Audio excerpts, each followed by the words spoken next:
It appears Major League Baseball Commissioner Rob Manfred and his owners have gotten their acts together and are ready to apply real pressure on elected officials in Oakland and in the Tampa area to come up with plans for new baseball parks for the A's and Rays.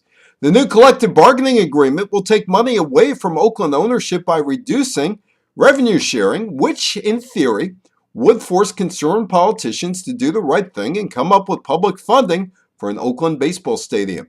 Manfred went to college earlier this week, the George Washington University School of Business, which was not very far from the Maryland site of the baseball winter meetings, to issue a warning to those in charge of budgets in the Tampa Bay area, the ones in St. Petersburg, who could let the present Rays ownership out of a 30-year lease that ends in 2027, and those in Tampa, who could find money for a Rays stadium.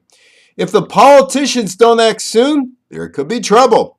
Manfred answered the Tampa Bay situation by saying, I think getting not only a new facility, but a facility that is more appropriately located within the Tampa-St. Pete market would be good. Ultimately, there has to be an end game.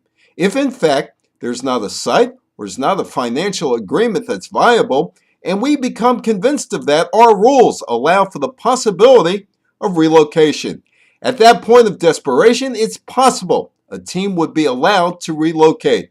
Of course, the question of relocation is a problem as well. There is no market that Major League Baseball can fit in right now. If the David Stern three-legged chair theory is applied, you need government to help build a facility. Montreal still has a stadium issue. Manfred has issued a challenge. How will Tampa and St. Petersburg respond? I'm Evan Weiner for the Politics of Sports Business.